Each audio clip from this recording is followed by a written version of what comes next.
Cards win! The Cards win! They walk them off! The Cards win! And they see new life here in Omaha! You're listening to the Third and Central podcast, powered by the state of Louisville. Now, here's Matt McGavic. Welcome everyone back to another episode of the Third and Central podcast, a Louisville baseball centric podcast on the State of Louisville network. That's right. We did so well on that first episode. We're back for another round. I'm Matt McGavic, the Louisville Report deputy reporter, joined by Matt Sefcovic, Rivals contributor. Matt, how you doing tonight? I'm doing well. I'm ready to get some ACC baseball started this weekend. Oh, I'm just as ready as you. That's when the big boy ball talks. We've got a loaded episode for you guys tonight. We're going to give a brief recap on as to their 2-week non-conference schedule. There's going to be some more non-conference game coming up. Of course, they've got the games against UK, Cincinnati, Western Kentucky, and Vandy, and all those. But their giant chunk to start the season of non-conference games is now over. As of their recording, they're going to start ACC play, like you said. They're going to kick off with a 3-game series against Georgia Tech down in Atlanta. So they're really getting started on a hot note, as Georgia Tech, as of late, is playing some pretty good baseball. We're going to go over some early storylines to the season. We're going to talk a little bit with some of the struggles with the clutch hitting and just some of the hitting in general. We're going to kind of take a deeper dive into the bullpen and another look at a storyline that we talked about even in our first episode with like absences and whatnot. And we're going to go over some standouts, who are some people that are struggling. And yeah, it's going to be a good episode. Let's first get started with this non-conference recap. Heading into ACC play, they're now 6-2 on the season. Got things started with a 3-0 sweep at Bellarmine at home. This is a good series to get things started. They used that to carry into a midweek win over EKU, winning that 6-1. And then after that, started to get a few bumps in the road. They kicked off their 3-game weekend series against Western Illinois. Dropped their first game of the series, 5-3, I believe it was. They were able to 8-3. Okay, 8-3. They played at 3, close enough. But they were able to rally and sweep a doubleheader the next day against the Leathernecks. And by the way, that's got to be one of the best nicknames in all of Division I baseball, the Leathernecks. Like I don't. What kind of mascot would that even be? I don't know. Every time I was typing it out, I would like second guess myself. I was like, that can't be right. So I looked it up multiple times on the on their site, and sure enough, that is the correct mascot. But I have no idea what it is. I would love to attend a home game just so I could see what their mascot actually looks like in person. But I have no idea what it is. Oh, I'm sure the person wearing the mascot suit's got to have an interesting job. And then after that series win, they unfortunately played Morehead State, a team that statistically they've done really well against, and they had their worst loss of the season so far. And considering they had already dropped a game against Western Illinois, a team who isn't really that great. They were 0 for 13 last year before the season was cut to a halt. And Morehead State, they were on a 20-game win streak. It was Louisville's longest active win streak against a single opponent. They hadn't lost the Eagles since the year 2000. This was 7 years before Coach Mackey even came here. This is when they were still under Lilo Prado. It has been that long since Louisville had dropped a contest to Morehead State, and they just went flat out cold. So it's not been peachy keen, smooth sailing so far the first couple weeks to start the season. There are some question marks surrounding the team. Now, granted, that's not to rain on the team's parade. They're still doing some things very well, but it's going to be interesting to see how they transition into ACC play, given everything that's gone on so far. Yeah, and I think one thing to keep in mind is in the past, some Louisville teams have started slow, and they pick it up as the season goes on, as when they get into conference play. So I think that's something to keep in mind as they progress into the ACC starting this weekend. As the competition picks up, typically the level of play for Louisville picks up as well. Right, absolutely. And now let's transition to some of the early storylines that so far the first couple weeks. We've already gone over who they played. Now let's talk about how they've played them. One of the biggest points so far this season is that this is a team that's kind of struggled with clutch hitting and maybe to an extent hitting in general.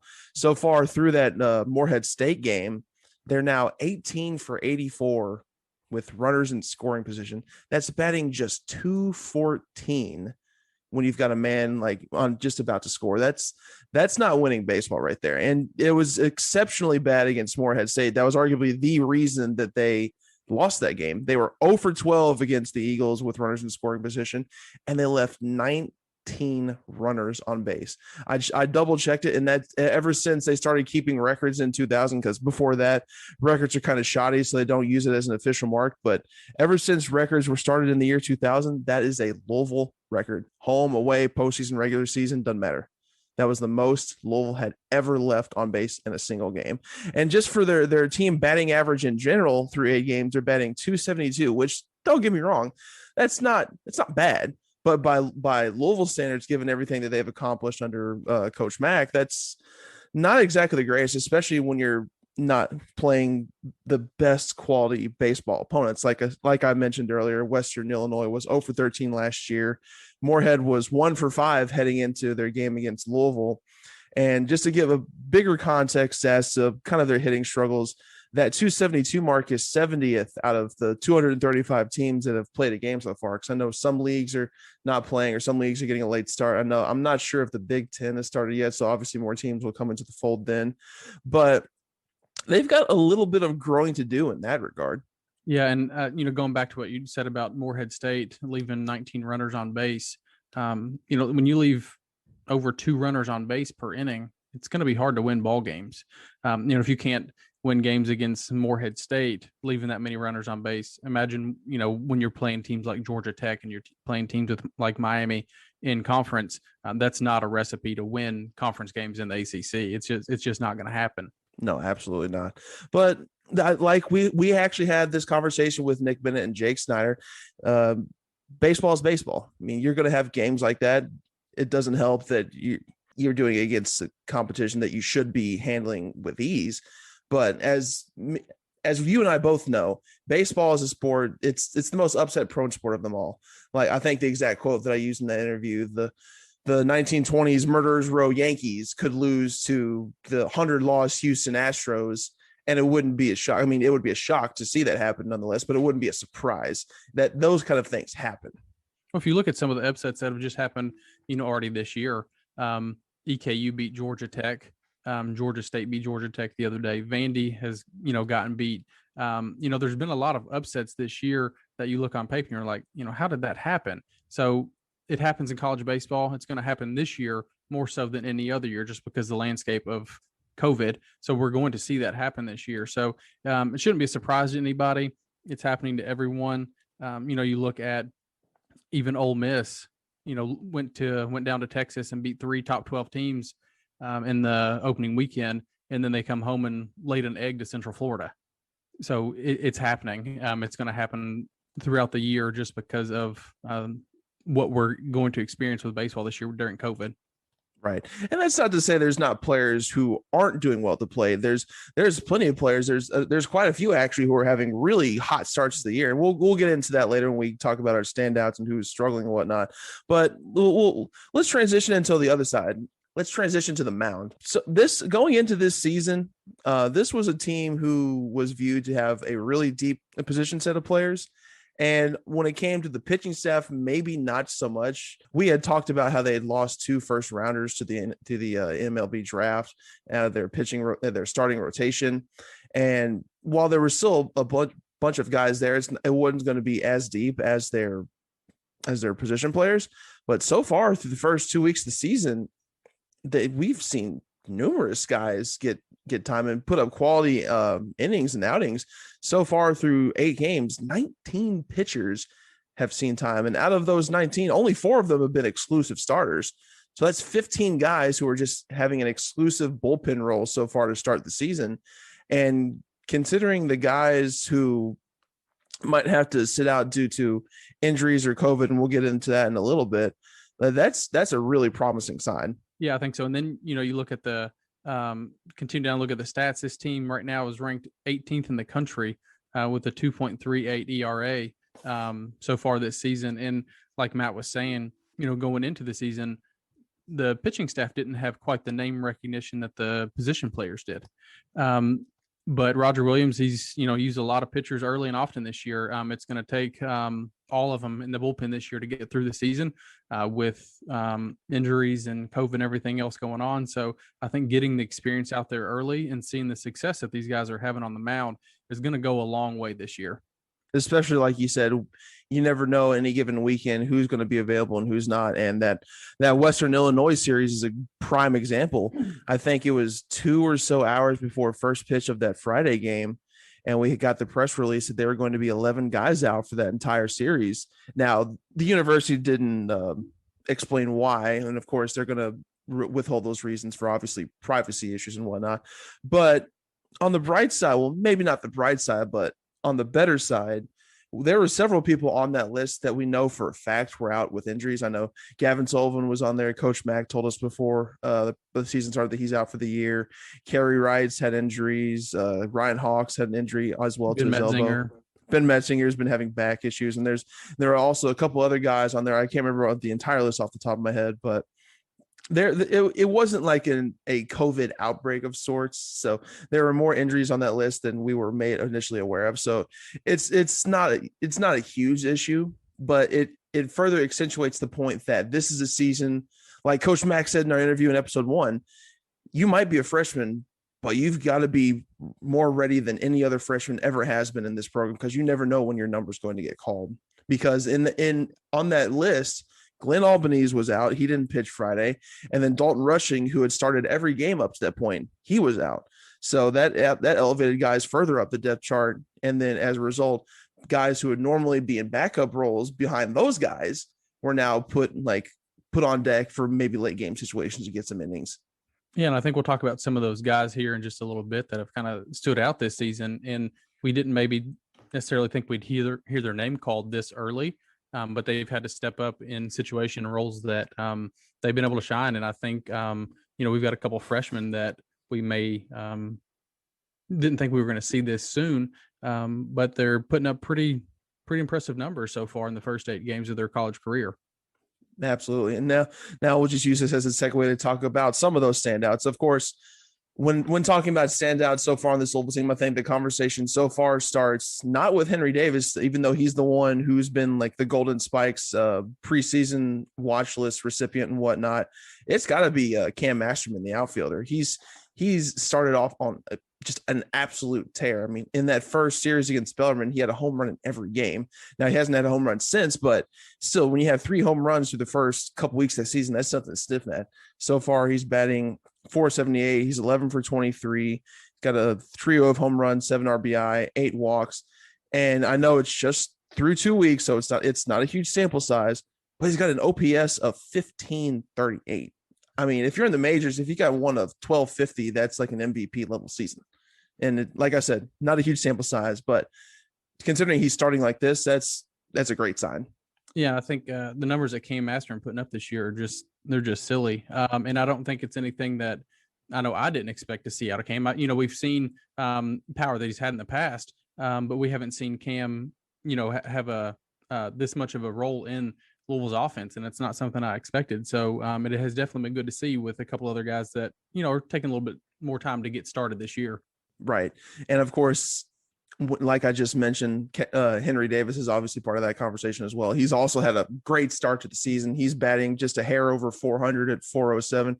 He's got a pair of long balls of his own. He's leading the team in RBIs with 10. He's also got 7 walks. And I think one of the more impressive stats prior to that Morehead State game, he didn't have a single strikeout on the year. He only has 1 strikeout in his 27 plate appearances. And something that really stood out to me, he's second on the team. A catcher is second on the team in stolen bases. He's 5 for 5. He's second only to Levi Usher, who's one of the fastest players on the team. So, and it shouldn't surprise me considering Dan McDonald coached teams have always been privy to base running and just base running aggressiveness in general. But to see a catcher do that, that's insane to me. I think that's one of my favorite things about Davis and Coach McDonald, just his style that he plays, is he doesn't care who you are or what position you play. You're going to have an opportunity to steal bases in his system. And Davis has proved that. It's early in the season, but 5 for 5 from a catcher, that's pretty impressive, especially, when you're only behind Levi Usher, like you said, who's one of the fastest guys on the team. And I think that kind of segues into some of the pitchers that have stood out this year. And like I talked about, we've had a couple freshmen that have been thrown into situations that we didn't think we would see this early, but freshman Caleb Corbett from Fern Creek, I believe, here in Louisville. Yep. He has thrown 6.1 innings this year. And in those 6.1 innings, he already has 11 strikeouts with just 1 walk and 2 hits and hasn't given up a run yet. Yeah, he's been super impressive. Every time he's taken the mound, he's been lights out. He's been striking guys out left and right. And like you said, he's someone that has needed to step up. And so far, he's, knock on wood, he's going to continue to do that. Whether or not he does that against Georgia Tech remains to be seen. But so far, based on some early returns, he's shaping up to have a relatively solid freshman debut. And one thing I like about him is, he's coming in a couple big situations and shows a lot of emotion out on the mound. I think he really pumps up the dugout. He's had a couple of strikeouts, and the Louisville baseball Twitter accounts put him out, a couple of GIFs of him just coming off the mound, just pumped up. So I think he's not just performing well on the field, but he's also bringing juice back to the dugout. So I think that's going to go a long way if he can keep up the numbers he's putting up. Right. And speaking of juice, Adam Elliott, the left-hander, he's having another stellar year, coming back for a 5th year. He's both started a game and he's come back out of the bullpen. I'm not sure what his role is going to be moving forward, but so far he's pitched almost an entire game's worth. He's pitched 8 innings, got 10 strikeouts of his own. He's given up a trio of walks and a trio of hits, but just like Caleb Corbett, he's also given up 0 runs. So he's doing a solid job so far. And 2 of those guys, what they have in common, I mean, we've long known that Adam Elliott's been one of the heart and soul of the team when it comes to just pure emotion and energy. I mean, hell, even when he strikes out an ending strikeout, they play his little that little sound clip. I love how they've embraced that. I think the same could be said too with Michael Kirian. He's started a game, but also come out of the bullpen a game, and he hasn't given up a run yet either this year, with 4 strikeouts and 2 walks, just giving up 3 hits in 5 innings. So we'll see what his role is going to be like this weekend as well, going into Georgia Tech. But Kirian has started this year the way he left off last year, which is he didn't give up a run last year either. And actually, building off that real quick, he's per the game notes, he's actually going to be the Friday night starter. So that's going to be interesting. He looked solid in his previous outing. I believe he started against Western Illinois, was it? I think it was Western Illinois started. Western Illinois, yeah. He looks solid. I mean, just like Elliott said after his first start, it was a little bit of an odd transition because you're used to just being a bullpen guy all your life, and then you're starting against maybe not the best competition, but you're starting in college at the D1 stage. So that's a completely different mindset that you have. Oh, absolutely. Your whole routine's different. Your approach, maybe not your approach is different, but just how you're inserted into the game. You're usually more often than not being put into a jam of sorts, or you go into when the game's like well underway, and then you just go on there when the game's not even started yet. So it has the potential to throw you off a little bit. But I'm sure knowing Kirian, knowing the stuff that he has and the mindset that he's made of, he should have a really solid outing against Georgia Tech. At least I would hope so. Georgia Tech's got some really hot bats. And, one thing, going from a closer role to a starter role, when you're a closer, you may go out there and throw 12, 15, 20 pitches. And, that's going to be your whole game. Your max. Yeah. So you can go out there and with everything you've got for 1 inning. But as a starter, you can't do that. You'll wear down pretty quick. And I think that's why, we will see him on a pitch count. We did, last weekend. So we'll see him on a pitch count again this weekend until he can build up that stamina. But it's just a completely different mindset going from the bullpen to a starting rotation. Yeah, I'm wondering when a lot of the bullpen guys who are making the transition to starter will have that pitch count lifted, because I wasn't expecting. I knew some guys would require a pitch count just because they're not physically used to going in that long, but it seemed like almost every single starter this year has been on a pitch count of sorts. And I'm not sure if that's been a staff-wide approach or it's just been a really weird coincidence with the guys that they're putting out there. But it'll be interesting when they start to lift those pitch counts off those guys and who they do it against. And just kind of transitioning, we were talking about the guys who so far this season are performing well: Henry Davis, Masterman, Corbett, Elliott. But then considering this team is 6-2 with a couple of questionable losses, and even in their wins, they've looked a little shaky at times. There's been a couple guys who have struggled. I know a couple guys in the infield. There's Tim Borden. He's 190, 4 for 21 with 6 strikeouts. Ben Bianco, he's kind of had a pseudo starter's role. and he's only batting 2 for 11. And out of those 11 plate appearances, he struck out 8 times. So he's not had a great start, but no one struggled as mightily so far this season as third baseman Alex Manellis. In the preseason, he was selected to be a Golden Spikes watch list recipient. He was named a preseason All ACC, and he's just not looked comfortable at all so far to start the season. He's only 2 for 31. That's batting .065 with, I believe he's got the most strikeouts on the team with 9.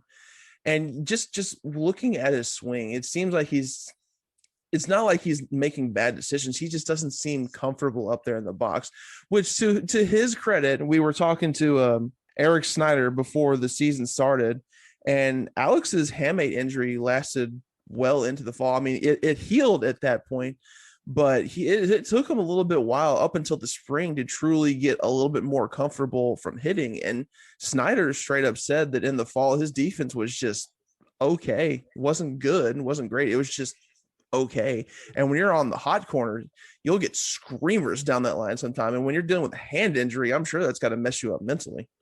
Yeah, and that's a type of injury that just kind of lingers around for a while. And fortunately, we haven't seen that out of Lucas Dunn because he had the same injury before the season started last year. But it seems like, it could be something that's still bothering Benellis, even though it's been, I guess, right about a year now, because it was around a year. It was right at a year ago when it happened. So yeah, I believe it was the second or third game in that Ole Miss series to start last year. So it's something you think that he would be over by now, but he could still have lingering effects from it. But good thing about Alex, and Matt and I were talking about this, I believe it was this weekend or last weekend. He started off 2019, 2 for 19, I believe that year. 2 for 19. He had a very similar start during his freshman year, and now it wasn't as bad as this, but he had similar struggles out of the gates before he just flipped a switch and just turned everything on. It was just tearing the cover off the ball. I was like, because that year started 2 for 19, and they ended up being a All-American. So, right. Not saying that that's going to happen again this year, but we've seen this out of him in the past, and it turned out to be a pretty solid year for him. Absolutely. And like we were just talking to Nick Bennett and Jake Snider, like, hey, what goes on when a pitcher or a batter is struggling when in a situation like this? And sometimes you've got it's mental more than it is physical sometimes. And it seems like with Alex, it's maybe not physical anymore, because I would assume that his hamate bone is 100% healed at this point, considering it's been a year. So it looks like it's just a mental thing now. So I'm hoping he breaks out of it sooner rather than later. I think he will, because he's just too talented of a hitter not to. We saw what he did the final 2-3 months of that 2019 season when he was a freshman. He was one of the best power hitters in the ACC. So he's got the talent. He's got the skill both at the plate and in the field. It's just a matter of when he's able to, mentally break out of that funk more so than, tweak his own mechanics and whatnot. No, I think you hit the nail on the head 100%. It's all mental right now. And, looking back to that 2019 season, 14 home runs and 59 RBIs. And that's after you started 2 for 19 on the season. Yeah. That's pretty impressive. And this team's going to rely on him, and not saying that we have to have numbers like that, because this is a pretty deep lineup. But if this team's going to make another, run at the ACC and wants to get back to Omaha, Alex, it's a bat they really need to, produce in order to make a run like that again. Well, yeah. When you start the season like that, and then you end up having the most home runs as a freshman since Chris Dominguez, who is one of the best players in program history, you must have had a hot second half of the season. Right. So I have no doubt that he can turn it around. It's just a matter of, when it's going to be. And kind of building off of, like you said, the ACC, we're going to give a brief preview of Georgia Tech. But first, I want to get to, talking about the ACC in general for the first couple weeks, just to kind of give a little bit of perspective to how things are going around the league to fans, because Louisville's not the only team who has struggled out of the gates in this conference, not by a long shot. I know when the season first started, week 1, there were as much as 9 ACC teams ranked in the top 25. The ACC is one of, if not the best baseball conference right now, maybe kind of vouching for that spot with the SEC, who has always got loaded teams year in and year out. And so most of those teams, including Louisville, have struggled. Like Miami, fresh off of their series win against consensus number 1 Florida, went on to get swept the next week. They're now 3-for-3 on the season. UVA, who is kind of viewed as the third best team in the conference behind Miami and Louisville, they're 5-3. NC State got swept at home by Georgia Tech. They're now 3-4. Wake Forest is kind of like a tail end of the top 25 team. They're 3-4. Florida State got swept in Tallahassee by Pitt, who is not exactly a baseball power. They're now 2-4. And Duke, who's got some really solid guys, especially in their pitching staff, they're 4-4. So when you look at things and see that Louisville is 6-2, you kind of think, okay, in the scheme of the league, Louisville's maybe not in a bad spot. Well, when you look down the top 25, I think this week D1 Baseball had 7 teams ranked in the top 25, and 4 ACC teams fell out of the top 25 from last week. So between last week and this week, there's 11 teams that were ranked in the top 25 of the 14 teams. So it's going to be a deep year, especially in a year that we're playing more conference games than we've ever played. Right. But if you look at, like Matt was saying, Miami lost a series to Virginia Tech, who was picked to finish 6th in the Coastal Division. Notre Dame beats a ranked Wake Forest team, and they were picked to finish last in the Atlantic Division. So it's not just 1 or 2 teams that are struggling. It's pretty much across the board. The ACC, after just one series so far, they're beating up on each other quite a bit. And Louisville, I think, and there's only one other ACC team, I don't remember who it was, that hasn't played an ACC game yet. We're one of the 2 schools, but I don't remember who the other one was. But kind of as a counterpoint to some of the teams that are struggling, there's a handful of teams that are surging up the polls. Like you said, mentioned Virginia Tech, they're 5-1. UNC, they're a typical powerhouse. They didn't get a lot of preseason accolades and attention, but now they're 6-1. And a team that I'm personally really high on, just because I've had firsthand experience with how they were when they squared off against Louisville in the 2019 ACC tournament, and a lot of those guys are still there, is Boston College. They're 5-1. They've got an All-American candidate in Sal Frelick. They've got a really solid backup option in Cody Morissette. They've got a good pitching rotation. When Louisville has to face Boston College, I would not be surprised one bit to see if Boston College won that series or even swept them, because I think Boston College is just that good. I didn't get the opportunity to watch them, but, I saw where they, won the series at Duke. So, Boston College, they could make some noise this year in the Atlantic. Just if you look down the teams in the Atlantic that are struggling so far this year, it wouldn't surprise me one bit to see them, make a run. And it'd be nice to see Boston College step it up in baseball a little bit and have a little rivalry with them. Right. And it, like we mentioned, it's going to take some time, especially in this COVID year. I mean, it still sounds weird to say COVID year because it's lasted so long now, but it teams and players, it might take a little bit longer to get things figured out. Like, as we've documented here just in the last few minutes, Louisville's not had it nearly as bad as some of the other teams in the ACC. And in fact, if I told you that we're 6-2 and other teams are already under 500 for the year, I think most Louisville fans would say, "Oh, yeah, we'll take it." Yeah, I say going into our first series in the ACC, it could be a lot worse compared to what some of these other teams are facing right now. Oh, absolutely. And kind of wrapping up our ACC preview, we'd be remiss if we didn't bring up the team that, they're facing this weekend in the Georgia Tech Yellow Jackets. They've kind of had a little bit of an up and down start to their season, but they've looked a lot better doing it whenever they're all operating on all cylinders. They started off their season with a series win over EKU. They did drop one to EKU. EKU ended up putting 9 on their heads, but then they followed it up with a midweek win over Mercer. Like I said, they swept NC State, who at the time was ranked as high as number 8 in the nation. They swept them in Raleigh, but then they followed that up with a 10-1 thumping against Georgia State. So Georgia Tech, when they're at their best, they're hard to beat, but they're not immune to losses themselves. Yeah, I think when you look down their roster too, is they're not strong just at the plate or on the mound. Right now they're 20th in the country with 11 home runs. What's impressive about that though is they don't have one guy that's doing it. They have 4 different players that have at least 2 home runs. So it's not like you just have one guy in the middle of the lineup. It's across the board. They've got power. So you've really got a lot of guys that you've got to pitch around and have a threat of hitting a long ball. Oh, absolutely. They've got 5 batters that are batting over 300.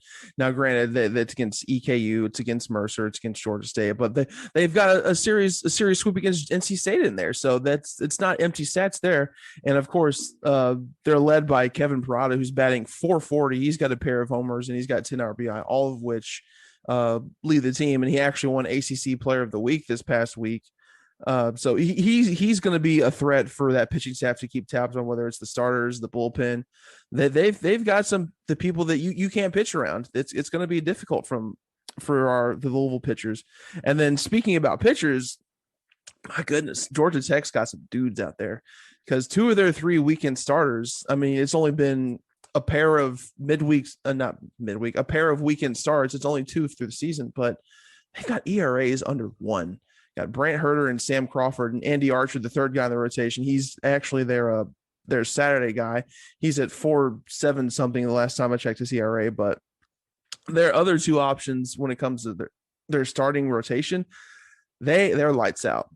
It's gonna be difficult for a team who's already having a little bit of struggle with hitting, particularly in clutch situations. It's gonna be hard. And I don't care who you're playing, the college level, if you have, sub 1 ERA after 2 starts, you got some dudes out there. Mm-hmm. So Louisville's going to have to put the ball in play. And the good thing about this Georgia Tech team, if you're a Louisville fan, is they're not very good defensively. Right now, they're 181st in the country in fielding percentage. They already have 13 errors on the season in just 8 games. So if you put the ball in play against this team, things can happen. And especially as aggressive as Coach Mack is going to be down there, just put the ball in play, put a little pressure on their defense, put a little pressure on that pitching staff, and you never know what can happen. Right, and that's actually something that Louisville's kind of struggled a bit themselves.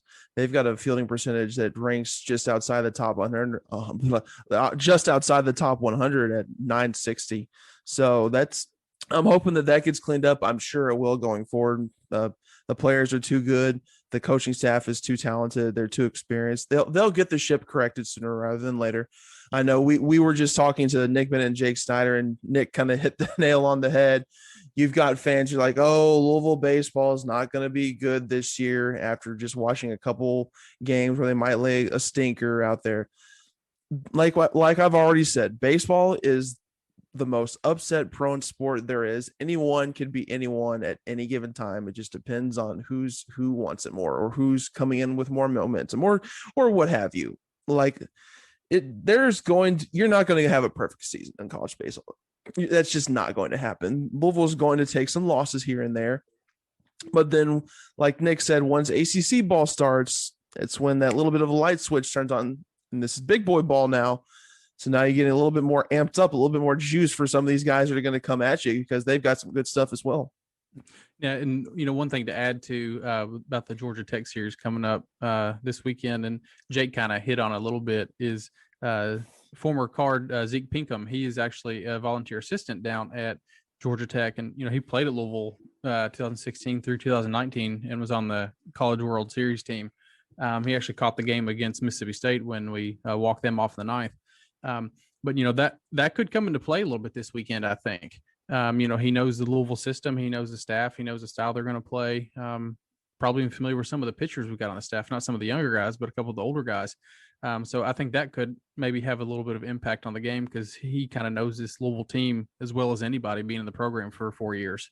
Right. That's an advantage for the Yellow Jackets. And I'm sure he's going to probably divulge as many secrets as he can. Like I know he played for Louisville, but I mean, Georgia Tech is giving him his paycheck. So right. He's a coach. He's trying to make a name for himself. So exactly. He's got to pick any advantage he has. And that series gets started as of this recording tomorrow. It starts on Friday, March 5th. First pitch is due for 4 p.m.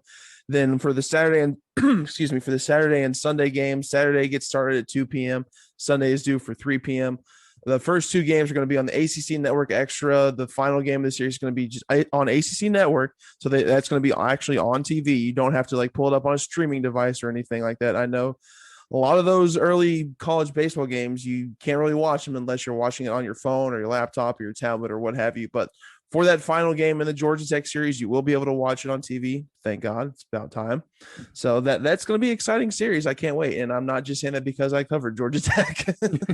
Yeah, and I think, like you said, Sunday, it's the first game, if I'm not mistaken, this year that has been on actually televised, that you don't have to go to the ESPN app. So it'll be good for Louisville fans to, if you haven't got a chance to see them yet this year, to tune in and hopefully watch Louisville win the series down there in Atlanta. Let's hope so. That series gets started this weekend. Like I said, we're gonna wrap. It's gonna be it's been another successful episode. I'd say it went a little bit longer, but hey, that means more content for you guys. That it's easy to get lost in baseball conversation sometimes, no matter the subject within the sport. No, that's right. Especially when covering so many games and we've had so much going on within the program, and have a couple good guests on. Everyone should look forward to with Jake and Nick. So they'll be on here in just a few minutes to hear what they brought to the show tonight. Absolutely. Once again, I'm Matt McGavic, deputy editor of Louisville Report. You can find it at Louisville on SI. You can find me on Twitter at General Wasp, or you can go to si.com/college/Louisville, or if you want to just go directly to LouisvilleReport.com. Matt, where can they find you? You can find me on Twitter at Matt Sefcovic, or you can find me on cardinalsports.com, part of the Rivals Network. And before I sign off, I'd be remiss if I didn't bring up our lovely hosts, Presley Meyer and Jacob Lane, over at the State of Louisville, giving us this platform to host this Louisville baseball podcast, the only Louisville baseball podcast out there is, at least until someone else wants to step up and create some competition. I'm not saying that's about to happen, but hey, we're ready for it. We're ready for it. We've got the market cornered, man. Now coming up, we've actually got an interview with Nick Bennett and Jake Snider, a pair of teammates that were on that 2019 World Series team. Both they've already started their minor league careers at this point. Both were drafted after 2019, and that's a good one. We had a great time talking to them. We kind of dived in a little bit to that 2019 World Series team. Kind of asked them a little bit about their minor league career. They had a pair of really good stories that kind of encapsulate minor league baseball. I really liked Jake's story in particular. That one made me laugh. And then I kind of threw him a curveball there, no pun intended, and asked them what they could do differently if, in hindsight, looking back at their Louisville career. But I'm not going to spoil anymore. I'll let you guys listen to that. This is Matt McGavic, and joined by Matt Sefcovic, and enjoy this interview with Nick Bennett and Jake Snider. Once again, thank you for listening to another episode of the Third and Central podcast. And like you said today, we've got a pair of very special guests. We have a pair of teammates from the 2019 World Series team, one at the plate and one on the mound. Please welcome in left-handed pitcher Nick Bennett and outfielder Jake Snider. Jake, Nick, how you guys doing today? Good. Doing good. Thanks for having us. We glad to be on, and can't wait to talk a little shop. How you doing over there, Jake? Doing good. Yeah, I'm excited. It gives me something to do for once in a while. Right. Right. But sitting around a bunch, you get to actually talk and get involved with conversation. It'll be nice. And all right, it's better than twiddling your thumbs at home all day. That's right. That's absolutely right. Anyway, just to give a brief background as to both you guys were a part of that 2019 College World Series team that ended up placing third overall in Omaha, Louisville's highest ever placing in the College World Series. Then after that year, both of you guys decided to go pro. Nick, you were drafted by the Brewers. Jake drafted by the Pirates. Just how has your guys' journey through the minor leagues gone ever since getting drafted in 2019? I'll put it this way. I don't think Jake or I expected it to go like this. No, definitely not. I feel like I've been playing the sport of working out and staying in shape than actually playing baseball. So it's probably going on day about 784 of workouts with no baseball being played. So that's definitely a tough part for me. I'm sure it sucks for Jake too. I guarantee hitters are just as much ready as pitchers are. So I'm sure he feels the same way. Yeah, for sure. I mean, for our first shorter season, obviously us being in Omaha, we got there a little bit later than everybody else. You know, it was a lot of fun. It had kind of a summer ball feel. I don't know if that's how Bennett felt, but it was 100%, definitely. Not to bash on summer ball, but I thought it was a lot better than that. Just in terms of the guys that are around and how everybody kind of feels about the game. And then, like Bennett said, I mean, I got to go to spring training for maybe a little under a month last year, and then came back home, and it's just like Nick said, it's just been a lot of working out, trying to figure out the right balance of baseball stuff and the right amount of working out. But I mean, it's also a good thing. We've never been able to work out this much, I guess, for this long. And I mean, me and Nick have been fortunate enough to have a place to do stuff in, whether it's working out or baseball or doing whatever. And I know some people for a little bit didn't have that privilege, but I mean, we've been pretty fortunate in that aspect. Absolutely. And I think it'll benefit us just getting to work out as much as we have and focus on our bodies for this long of a time. I think it'll benefit us going into spring training here soon. So. Absolutely. And just a really quick follow-up to that. So, and are you guys still assured like a spot in the minors when they do inevitably come back? Because I know a lot of guys across the sport, because of all of the minor league cuts and how MILB had to cancel their season last year, some guys just were outright waived. So are you guys still good to go once it resumes? I don't know exactly how all that works, the ins and outs of it, but I mean, I'm sure it's kind of like college fall baseball, everybody's fighting for a spot on a team. So I don't really have a mindset of going in and just knowing I'm put on a team or whatever. It's more of like, you got to fight for your spot and show up and do the best you can and perform. And then it'll go from there. So I'm not really sure the ins and outs of that, but I would assume so. Yes. Yeah. Kind of what Nick said. I assume it's kind of be somewhat of that feel. I mean, obviously, yes, we're in professional baseball, but it's not just that we get there. We still have to work every day. There's a ton of competition with a lot of guys who are extremely good at baseball.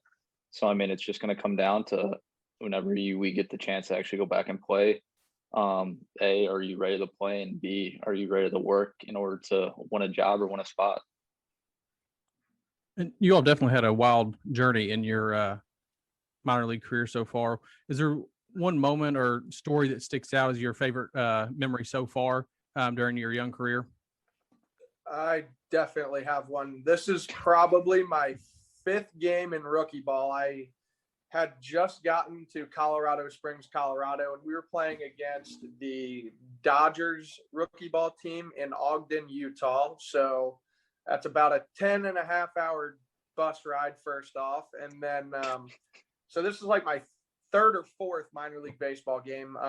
There was a bench clearing brawl, and I just thought it was the craziest thing ever, because I mean, that never really happened at Louisville. Yeah, guys would get chippy and chirp a little bit here and there, but this was like a full-on bench clearing brawl. Like, our pitcher had to get walked to the locker room, and when that happened, I was like, wow, this is minor league baseball, and this is actually what happens. And I just thought it was really cool.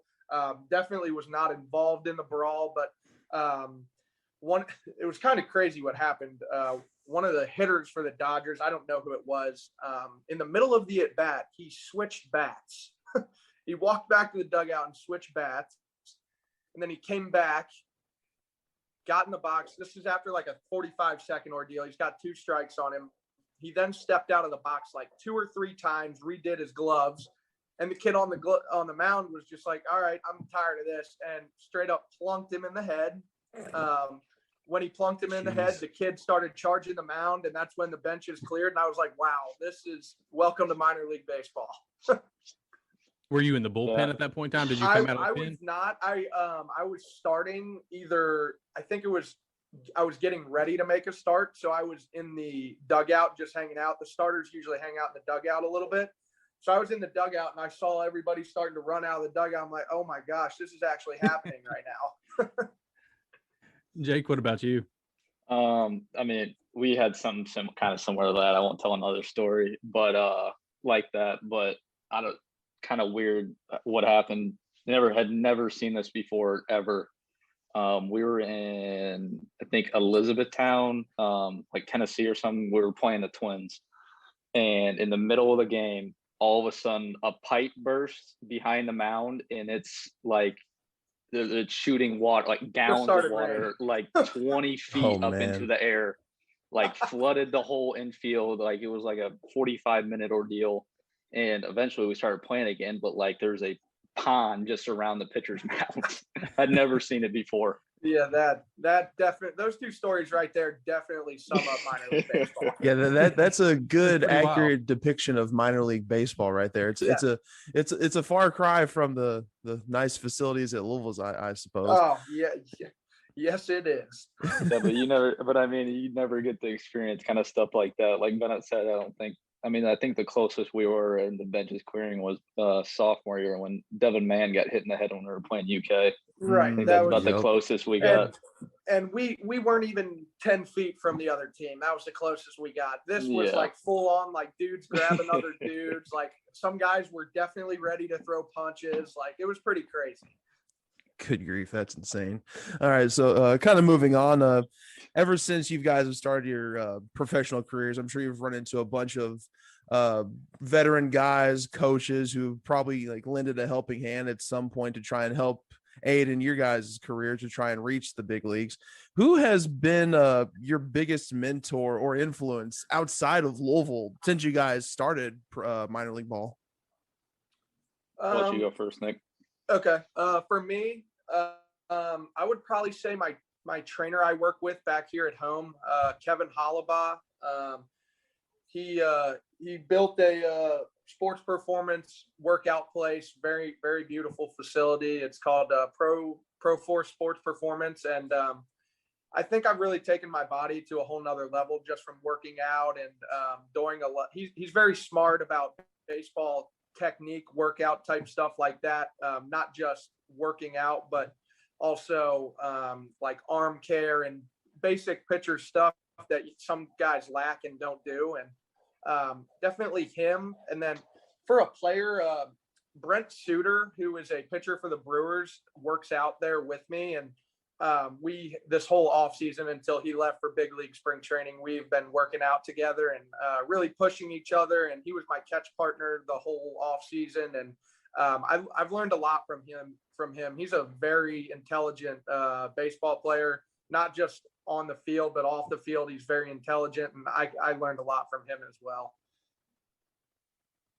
Yeah, for me, I mean, we have a lot of guys that went to U of L that, because I'm still here in Louisville, obviously Bennett's back in Cincinnati, that we've been working out with. And for me, one of the guys, I'm not saying he like necessarily like go out to eat with them or like have a ton of conversation with them, but just like watching Chad Green every day, like when he would come in, how he like interacts, like a very awesome dude. Very humble. Like if you just saw him, you'd never know that he's been in the big leagues for however long he's been in. Right. And like just like a very good dude, just goes about how he works very well. And for me, I mean, that's just something good to see. Obviously, haven't been playing professional baseball for an extremely long time, and just seeing a guy like that, just how he comes in every day and just how he works and even just how he is with other people. I mean, there's just no like arrogance at all. Like telling if you saw this dude on the street and had a conversation with him, you never know that he's, I mean, one of the bullpen guys for the New York Yankees. Is he still pretty active in Louisville? Does he work out there regularly? Yeah, we work out. It's called Norton Sports Performance. We work out with Eric Hammer. There was probably, 10 of us in there before guys started going to big league camp. He used to be the old strength coach for the baseball team before Zach Farrell was. Good deal. Well, let's. I want to take us back to the 2019 College World Series run. Is there one moment that stands out, maybe individually or as a team, over the rest of the memories from that year and that run? Kind of what stands out to you all about that season? I think that team was super close, and just the friendships and the relationships that Jake and I made with our other teammates, our coaches, even the fans that year, just everybody who was involved with Louisville baseball in that year of 2019 is something I'll never forget. Coach Mack did a great job of manning that ship all the way to Omaha, along with Coach Williams and Coach Snyder and Coach Vrabel. And I just think, I wouldn't say a specific moment on or off the field. I just think it was the relationships that we formed as a team and how close we really were. I mean, that baseball team to me is all my brothers. I don't have a biological brother, so that baseball team was definitely all of my brothers in 2019, and that's probably something I'll remember for the longest time. Yeah, for sure. Kind of like what Nick said. I mean, it's kind of weird. Like you go to college not knowing anybody, and then you walk out of there 3 or 4 years, 5 years later, however long it is, and I mean, you pretty much have a family right around with you for the rest of your life. Obviously, you're not going to be extremely close to all 35 guys or however many it is, but I mean, there's going to be 10 or 15 that I mean you'll talk to for the rest of your life, and I mean that's just something that's really special. That I don't know if sports like football necessarily can have that because there's so many guys, but I mean for baseball, I mean it's just a unique thing where it's just a limited amount of guys, and I mean would probably die for some of those guys. You know what I mean? Like it's just hard to describe how close that team really was. Just ever since freshman year, it just became, you got closer and closer each year. Right. I think what made it so unique was we literally did everything together. You go and if you're going to get food, you're going to get food with 2 or 3 other dudes on the team. If you're literally watch what you're saying right now. Yeah. You can't do that with COVID now. Right. Yeah, not now, but back in 2019 you could. Right. So, I just feel like whenever I was doing something, whether that was on the field or off the field, it was with other guys on the team too, just because we were all that close and we could all do stuff together on and off the field as a group. So yeah, you were never alone. You always had someone to lean on. Obviously in baseball, it's so much mental, and you needed those couple of guys to lean on, and eventually you have to get stuff off your chest. It's nice to have people in your corner that you can really trust and you really respect.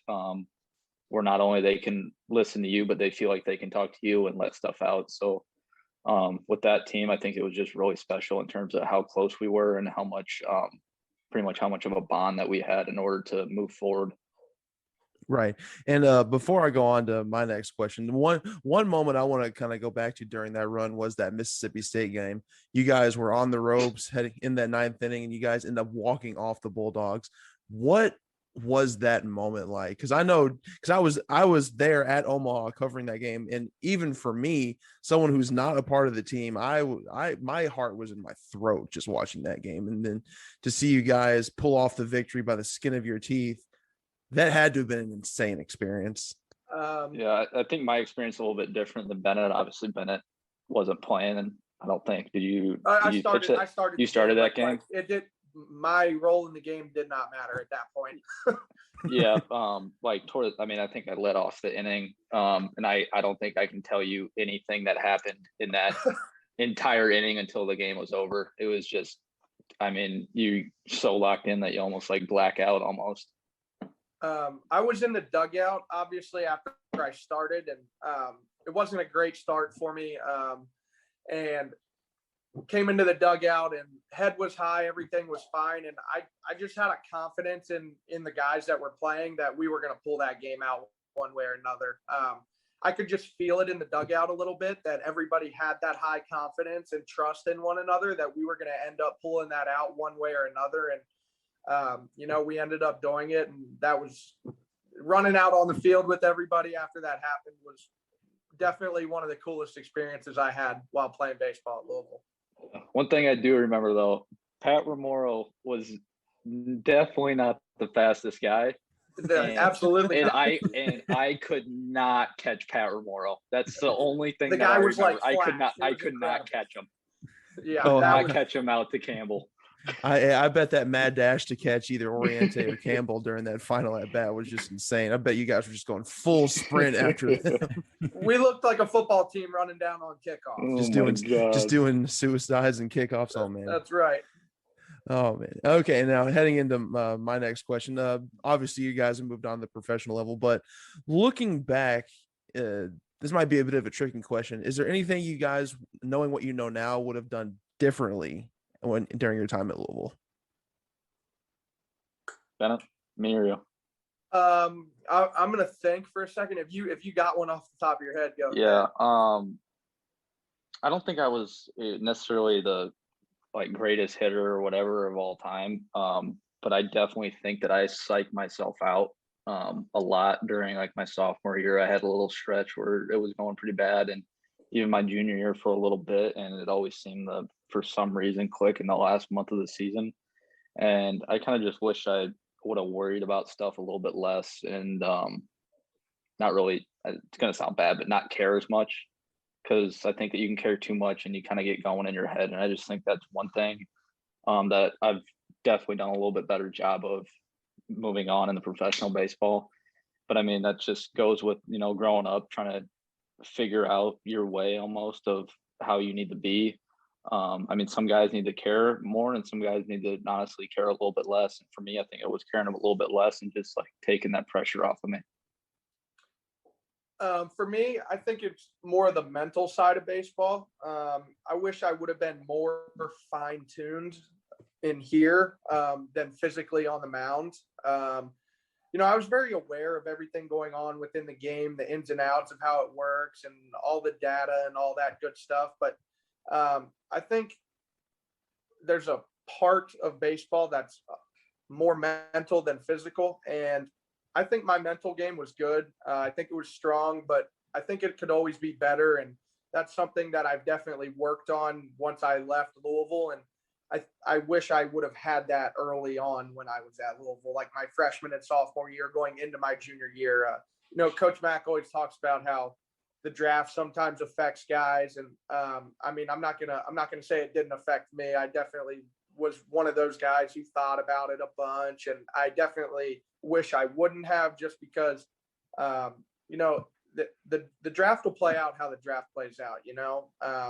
That's something out of your control, but what you can control is how you play and how you perform. And I definitely think the mental side of the game, if I would have been a little bit more fine-tuned with that, that would have helped me out for sure. Jake, to kind of build on what you said, and this question is probably aimed at you a little bit more. As a hitter, you go through slumps. There's ups and downs, and on the mound as well. But specifically as a hitter, you know, a couple guys this year starting a little bit slow. What is your approach? What's your mindset? And what's kind of the message that the Louisville staff is, you know, talking to these players about as their approach at the plate to get out of that slump? I mean, for me, kind of like what Bennett kind of touched on. I mean, for one, it's early, which, I mean, things are going to happen. You saw it all the time. You still see it all the time where guys start a little bit slow. But just watching, I just think it just comes down to trust, not putting too much pressure on themselves. I think maybe, I mean, I'm not going to speak for other guys, but kind of what Bennett said, the draft sometimes does weigh on you. And at the end of the day, that's in however many months. And for, I mean, the guys that are struggling, I mean, they're very good at baseball and no one doubts that. I think they just need to come back into their own and just worry about what they're doing every single day in order to help the team win. Not if I'm whatever for whatever so far in this point of the season.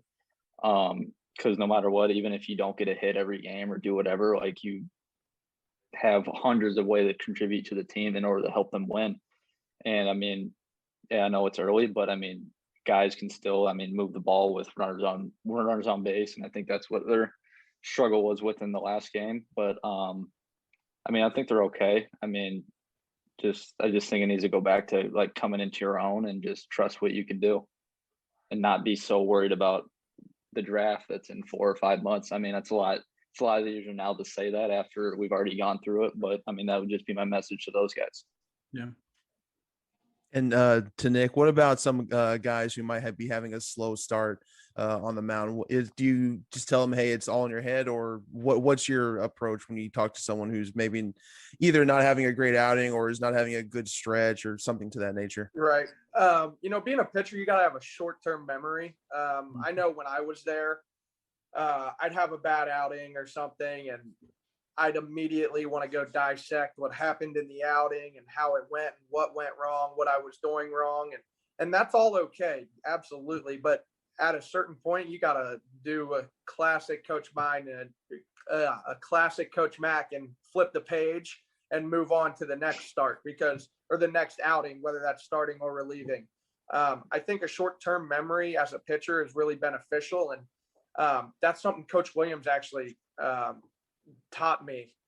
You know, people talk about how great Coach Williams is working with pitchers and gets guys to throw hard and nasty breaking balls and stuff, but there's more to Coach Williams. He will talk to you about the mental side of the game a little bit if you talk to him about it. And I felt as if I was pretty close with him, and that's something we could talk about, how, you know, hey, we still trust you. The coaching staff and the rest of the guys still trust you, and that's why you're out there, because you're good. So you just have to trust your stuff. And you know, a bad outing, that can happen, but don't let it turn into 2 bad outings, 3 bad outings. Short-term memory loss is good when you're a pitcher, whether that's starter or reliever. So that's something I would say to guys is just, you know, it's all about the bounce back. Forget about what happened and move along, because you can only control what you can control. It didn't work out well for you in the last outing, but you can control how you prepare and how you pitch in the next outing. So. Yeah, Right. and the two best guys that we saw do that were McKay and Detmers. I mean, they were very similar in how they did everything that Bennett just talked about. I mean, they're just, I'm not saying that they're not the greatest pitcher ever, but how they came and they worked and they got on that mound, it was just a different feel. And they just looked different than other guys that either we saw or that we had. And I mean, it really showed. Gotcha. And kind of as a final question, I'm not sure how much you guys have been able to watch this current team, but this team is doing some things real well and some things are kind of struggling a little bit. What have some of your guys' impression of this team through the first couple weeks of the season as they've completed the bulk of their non-conference schedule? Go ahead, Jake. You got it. Okay. I had the privilege of doing my internship with them in the fall, so I was around them all fall and kind of in a different spot, just looking and on the team, obviously not being as much a part of it, just trying to help out. I mean, what I saw is a very, very, very good team. And I mean, even still, I sometimes go hit or whatever over there and I watch them hit, and it's just, I think it just goes back to offensively trusting what they do when they're not in a game, because sometimes it looks like they're trying to do something a little bit different in the game. Because I mean, they're all really, really, really good hitters, and that just kind of goes back to not putting as much pressure on yourself when the lights are on. Because I mean, there should be no doubt in any of those guys' head of how good they are. First off, I want to say I am now a diehard Louisville baseball fan, and I watch every game.